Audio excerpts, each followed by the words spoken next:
Hello, everybody. How are you doing? It's C.J Atemo one more time, the Sage, and we are on Wisdom Moments on K24. Each and every day, Monday to Friday, we come to you bringing you wisdom nuggets that is supposed to help you make better decisions, have greater perspective about life, and become a better person in every way, spirit, soul, body, in your finances, at your workplace, in your relationships, in your families. And so we endeavor to do this each and every day, hoping that you are getting the benefits accrued as well. Have you subscribed to my YouTube channel? That's CJ Atemo on YouTube. Kindly go and subscribe right away and ensure that you watch, like, comment on, and share the videos that are there, as well as setting notifications so that every time we post a video, you get to know that it is there. Follow me as well on social media, CJ Atemo on Instagram, CJ Atemo on Twitter, Facebook, and connect with me on LinkedIn at CJ Atemo as well. Today, I want to begin talking about something that probably a lot of us deal with now and then, over and over, especially in the workspaces, but also at home and anywhere where 2 or 3 people will come to work together, live together. They will have that, but we're going to bring it in the context of the workplace. And so I'm going to talk about conflict in the workplace. Conflict in the workplace. Generally, many people will not know what to do when there is a conflict in the workplace. One, because the stakes are usually very high. There's a thought that they need the job for their livelihood, and sometimes the conflict is caused by people that would influence the stay of this particular people within that job. For example, if the conflict involves the supervisors, if it involves the HODs, if it involves the management, it becomes very difficult for somebody to handle, because one of the things that they will ask themselves is, how do I get recourse and how do I get to be heard about this issue? Sometimes people will use things like threats and intimidation to make sure that the issues that have arisen within the conflict are not addressed at all. So there are people who will be caught up in conflict and then they cannot get, or they don't seem to get a way out. First of all, we've got to underline some of the causes of conflict in places. See, it's easier to talk about it from the point of, for example, when you're talking about nations, you know that 2 nations are going against each other, or communities, you know that a community is going against another community. It's the same concept when you come into offices, when you come into departments. It is when 2 people or more, or even 2 groups or more, are coming against each other, when they're opposing each other in stakes that are very high, either because of how work needs to be done or because there are certain underlying interests, whether people want to topple other people.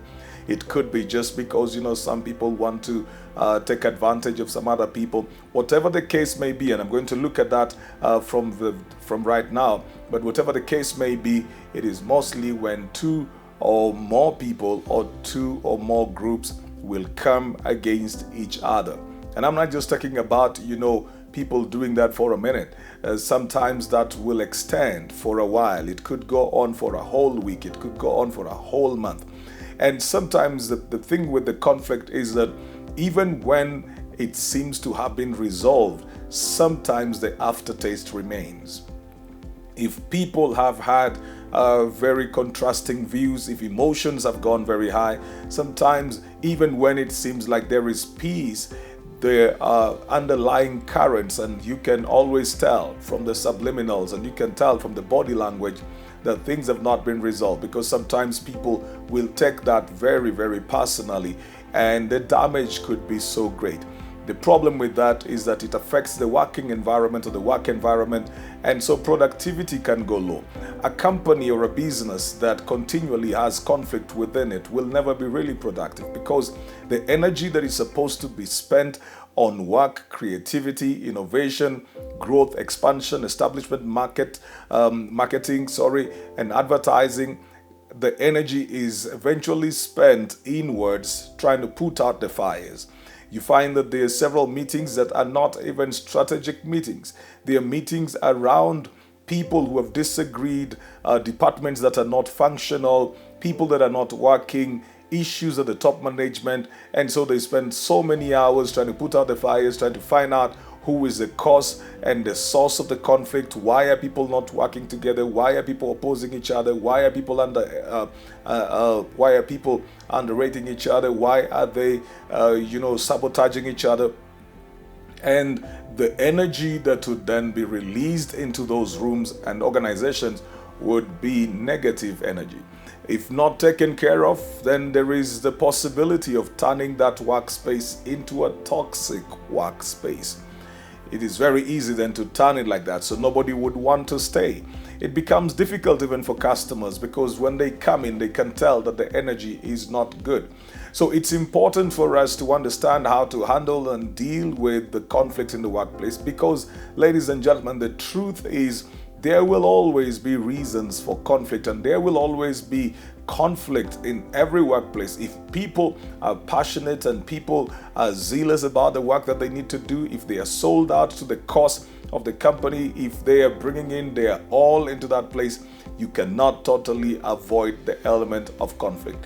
What you need to do is to understand how to handle that conflict, so that sometimes, and we will talk about it, sometimes you can harness the energy that has come from the conflict and turn it around and make it work for your good as an organization, as a team.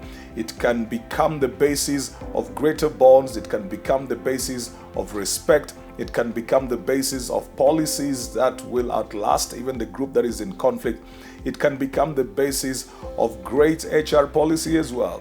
It can become the basis of greater friendships. There are certain people who formed great bonds of friendship after colliding so much in the spaces of work, and then they both had to, or rather they had to try and understand each other. And by doing that, they develop a very healthy relationship where they are open to one another. They are not afraid to speak their mind to each other. They respect each other's opinion. They know what each other thinks, wants, and likes, and so they begin to work around it. Sometimes people who have had the greatest conflict then will begin to work together, because they want to know what exactly made this person act the way they did or fight me the way they did. Sometimes you have people who seem like they've not been in any conflict, but then they have issues with everybody. They cannot bring them out. They cannot talk about them. But then they become very difficult to work with as well, because as much as they never get into trouble with anybody, they really don't understand anybody, and they don't flow well with people. So conflict can become a positive thing, and we will be talking about how to handle conflict next episode as well, as we do that the whole of this week. Well, that's the time that I have had right here on Wisdom Moments on K24 with me, C.J Atemo the Sage. Remember, subscribe to my YouTube channel, set notifications, watch, like, comment on, and share the videos. It's C.J Atemo on YouTube, CJ Atemo everywhere. If you need to write me on email, it's cjatesol@gmail.com.